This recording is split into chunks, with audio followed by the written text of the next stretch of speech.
Hi friends, இன்றைக்கி நாம் நம்ம சேனலில் என்ன பார்க்க போகிறோன்னா திருநெல்வேலி ஸ்பெஷல் இருட்டுக்கடை கருப்பட்டி அல்வாங்க.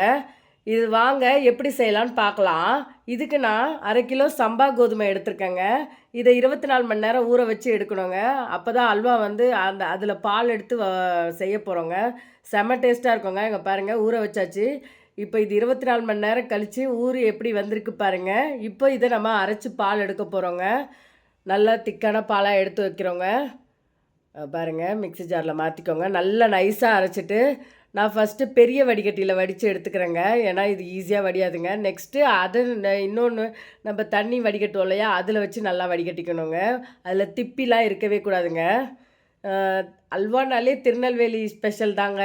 அது திருநெல்வேலியில் வாங்கினோன்னா செம்ம டேஸ்ட்டாக இருக்குங்க. அதே டேஸ்ட்டில் இலையில போட்டு அவங்க சுட சுட தருவாங்கங்க. அவ்வளோ டேஸ்ட்டாக இருக்கும் திருநெல்வேலி சைட்லலாம் போனோன்னா. இப்போ நாமளும் வீட்டிலே இதே ஈஸியாக செய்யலாங்க. ரொம்ப கஷ்டமான வேலை இல்லைங்க. இங்கே பாருங்கள், இப்போ நான் தண்ணி ஊற்றுற வடிகட்டில் நல்லா வடித்து எடுத்துடுறோங்க. இது அம்மா செய்கிறாங்க, செம்ம டேஸ்ட்டாக இருக்குங்க. அம்மா கையில் செஞ்சால் எதுனாலுமே செம்ம டேஸ்ட்டாக இருக்குங்க.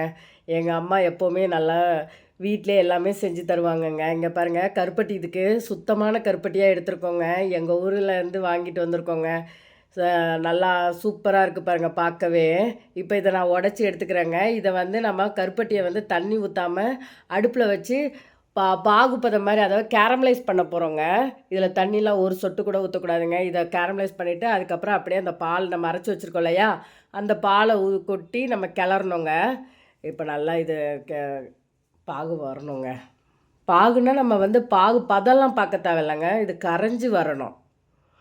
நல்லா அங்கே பாருங்கள், நல்லா கரைஞ்சி வந்துருக்கும்போது தண்ணி ரெடியாக வச்சுக்கோங்க. தண்ணி அதில் ஊற்றி கொட்டி கிளறணுங்க. இல்லைனா தீஞ்சிடும். மிதமான சூடில் வச்சு இதை பண்ணுங்கங்க.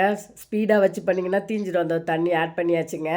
இப்போ நம்ம அரைச்சி வச்சுருக்கோம் இல்லையா பால், அதை ஊற்றுறோங்க. ஊற்றி நல்லா கிளறணுங்க. அங்கே பாருங்கள், நல்லா ஊற்றி நல்லா கிளறணுங்க. இப்போ நல்லா ஊற்றியாச்சுங்க. இந்த அல்வா கடையிலலாம் வாங்கினா அவ்வளோ டேஸ்ட்டாக இருக்குங்க. சுட சுட தருவாங்கங்க. ரேட்டெல்லாம் ஜாஸ்தியாக இருக்குங்க. ஆனால் வீட்டில் செஞ்சோன்னா நம்ம சூப்பராக இருக்குதுங்க. நீங்களும் ட்ரை பண்ணி பார்த்துட்டு எப்படி இருந்துச்சுன்னு சொல்லுங்கங்க. நீங்கள் உங்களுக்கு ஒரு 150 ஊற வச்சாலே போதுங்க. நான் நிறைய பேருக்கு செய்கிறனால இவ்வளோ செஞ்சேங்க. இது வீட்டில் உள்ள பொருள் தாங்க. நெய், முந்திரி, அப்புறம் கோதுமைங்க. நம்ம இந்த சம்பா கோதுமை இல்லைன்னா நீங்கள் சாதா கோதுமையில் கூட பண்ணலாங்க. இது செம்ம டேஸ்ட்டாக இருந்துச்சுங்க. சூப்பராக இருந்துச்சு. எங்கே பாருங்கள், நல்லா கிளறணுங்க. மிதமான சூடில் வச்சு கிளறுங்க. நல்லா அடியில் விட்டு கிளறுங்க. கைவிடாமல் கிளறணும்.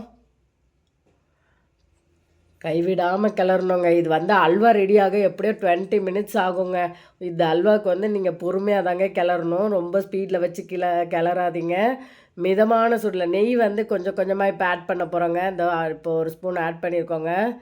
இப்படி கொஞ்சம் கொஞ்சமாக ஆட் பண்ணி தாங்க இது பண்ணணும். ஒரே டைமில் ஊற்றிடக்கூடாதுங்க. நெய்யை கொஞ்சம் கொஞ்சமாக ஊற்றி கிளறணுங்க. அடி பிடிக்காமல் அழகாக சட்டியில் ஒட்டாமல் வந்ததுன்னா வெந்துருச்சுன்னு அர்த்தங்க. இப்போ நல்லா கிளறுங்க. அங்கே பாருங்கள், கைவிடாமல் கிளறணும். என்னோடய சேனல் தொடர்ந்து பார்த்துட்டு வராங்க. சப்ஸ்கிரைப் பண்ணுங்கள், லைக் பண்ணுங்கள், ஷேர் பண்ணுங்கள், கமெண்ட் பண்ணுங்கள். அங்கே பாருங்கள், நெய் 2 கரண்டி இப்போ ஊற்றிருக்கேங்க. கொஞ்சம் கொஞ்சமாக நான் ஊற்றுறேங்க. இதுக்கு கருப்பட்டி நான் எத்தனை எடுத்திருந்தேன்னா 3 கட்டி எடுத்திருந்தேங்க. இப்போ 1/2 கிலோ இதுன்னா 1/2 கிலோ கோதுமைன்னா ஒரு 3/4 கிலோ கருப்பட்டி எடுத்துருக்கேங்க. இனிப்பு கரெக்டாக இருக்குங்க. அதுக்கு நல்லா கிளறணுங்க. அங்கே பாருங்கள், எப்படி நம்ம பால் வெள்ளையாக ஊற்றணுங்க. இது இப்போ கலரே சேஞ்ச் ஆச்சு. அல்வா கலரே மாறிடுங்க. நல்லா கிளறணுங்க. மிதமான சூடில் கிளறணுங்க. பொறுமை தாங்க முக்கியம் இதுக்கு. செம்ம டேஸ்ட்டுங்க. நீங்களும் செஞ்சு பாருங்கள். உங்கள் வீட்டில் உள்ளவங்களுக்கு இது மாதிரி செஞ்சு அசத்துங்க. நம்ம எப்போவும் இது சர்க்கரையிலையும் செய்யலாங்க. நாங்கள் எங்களுக்கு கருப்பட்டி கிடச்சிதுங்க. அதனால் நாங்கள் கருப்பட்டியில் செஞ்சோங்க. கருப்பட்டி போட்டோன்னா சூப்பராக இருக்குங்க. கருப்பட்டியில் அவ்வளோ சத்துக்கள் இருக்குதுங்க. குழந்தைகளுக்கு, வளர்கிற குழந்தைகளுக்கு கொடுக்கணுங்க கருப்பட்டிலாம். அதில் இரும்பு சத்துலாம் இருக்குங்க. நெய் ஊற்றி அங்கே பாருங்கள், நெய் ஊற்றணும். நெய் ஊற்றி கிளறுவேன். இப்போ முந்திரி வறுக்கிறேங்க. அதுக்கு நெய் ஊற்றி இப்போ முந்திரியை வறுக்க போகிறோங்க. முந்திரியை கொட்டி வறுத்துக்கோங்க. இப்போ அதை முந்திரியை வறுத்து எடுத்துகிட்டு அந்த நெய்யும் அதுலேயே வடிகட்டி ஊற்றிருங்க. அந்த அல்வாலையே சூப்பராக இருக்குங்க. செம்ம டேஸ்ட்டாக இருந்துச்சுங்க. எங்கள் வீட்டில் எல்லாருமே சுட சுட அப்படியே எடுத்து சாப்பிட்டோங்க. வாயில் போட்ட உடனே அப்படியே கரைஞ்சி ஓடுன்னு சொல்லுவாங்களே, அந்த மாதிரி. இங்கே பாருங்கள், நெய் இன்னும் ஆட் பண்ணியிருக்காங்கங்க. இன்னும் ஆட் பண்ணி நல்லா கிண்டுங்கங்க. நெய் கொஞ்சம் கொஞ்சமாக விட்டு கிண்டணுங்க. ஒரே வாக்கில் ஊற்றக்கூடாதுங்க. இப்போ நம்ம வந்து ஏலக்காய், சர்க்கரை பொடிச்சு வச்சு போட போகிறோங்க. இப்போ அதை பொடிச்சு போடுறோங்க. வாசனைக்கு நல்லாயிருக்குங்க. இப்போ நம்ம வறுத்து வச்சுருக்கோம் இல்லையா முந்திரி, அதையும் கொட்டி கிளறணுங்க. நல்லா கிளறிக்கோங்க. இப்போ நம்ம அந்த நெய் இருந்துச்சு இல்லையா, அதையும் வடிகட்டி ஊற்றிட்டோங்க. இப்போ நல்லா கிளறுங்கங்க. மிதமான சூடுல அந்த பாருங்க சட்டியில் ஒட்டாமல் வருது பாருங்கங்க. கலரும் நான் பார்க்கவே எவ்வளோ கலர் எவ்வளோ அழகாக இருக்குது பாருங்கங்க. உண்மையிலே செம்ம டேஸ்ட்டாக இருந்ததுங்க. என்னோட சேனல் தொடர்ந்து பார்த்துட்டு வரவங்க சப்ஸ்கிரைப் பண்ணுங்கள், லைக் பண்ணுங்கள், ஷேர் பண்ணுங்கள், கமெண்ட் பண்ணுங்கள். அதே மாதிரி இன்னும் என்ன மாதிரி சமையல்லாம் போடலான்னு நீங்கள் கேளுங்கங்க. நான் அதையும் செஞ்சு காட்டுறேங்க. அங்கே பாருங்கள் அல்வா நல்லா சட்டியில் ஒட்டவே இல்லை பாருங்கள். சூப்பராக வந்துருச்சுங்க.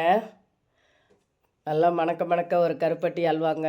வாயில் போட்டவுடனே கரையிற மாதிரி செம்ம டேஸ்டியான நம்ம வீட்டிலே செய்கிறோங்க. சூப்பராக இருந்துச்சு. அங்கே பாருங்க கரண்டியில் எடுக்கும்போது இன்னும் நெய் வந்து இதுக்கு தாராளமாக தாங்க ஊற்றணும். என்ன இவ்வளோ நெய்யான்னு கேட்கக்கூடாதுங்க. அல்வாவில் இவ்வளோ நெய் ஊற்றினா தாங்க அதோட டேஸ்ட்டே. அங்கே பாருங்கள் கலரு செம்ம ஜூஸியாக அப்படியே வலிக்கிட்டு போகுது பாருங்களேன் அல்வா. கரண்டியில் ஒட்டவே இல்லை பாருங்கங்க. அப்படியே வலிக்கிட்டு போகுது பாருங்கள். இந்த பதத்தில் வந்துச்சுன்னா தாங்க கரெக்டான பதம். அவ்வளோதாங்க. இதை இறக்கிற வேண்டிதாங்க. இப்போ சர்வ் பண்ணிக்கலாங்க. நான் ஒரு வாழை இலையில போட்டு சர்வ் பண்ணிட்டேங்க. 2 கரண்டி போட்டோங்க. இப்போ அதில் முந்திரி வச்சு டெக்கரேஷன் மேலே கொடுத்துட்டு பாருங்கள் பார்க்கவே அவ்வளோ அட்டகாசமாக சூப்பராக இருந்துச்சுங்க. எங்கள் வீட்டில் எல்லாருக்குமே பிடிக்குங்க அல்வானாலே. குழந்தைங்கள்லேருந்து பெரியவர்களுக்கு வரையும். எங்கள் அப்பாவுக்கு, எங்கள் ஹஸ்பண்ட்க்கு, என் தம்பிங்களுக்கு, எனக்கு எல்லாருக்குமே எங்களோட ஃபேவரேட்டுங்க அல்வானாலே. இங்கே பாருங்கள் நான் இப்போ என் ஹஸ்பண்ட் கொடுத்தேங்க. அவங்க சாப்பிட்டு பார்த்துட்டு சூப்பராக இருந்துச்சு, திகட்டவே இல்லைன்னாங்கங்க. கருப்பட்டி போட்டிருக்கோம்லங்க, அதனால் சூப்பராக இருந்துச்சுங்க.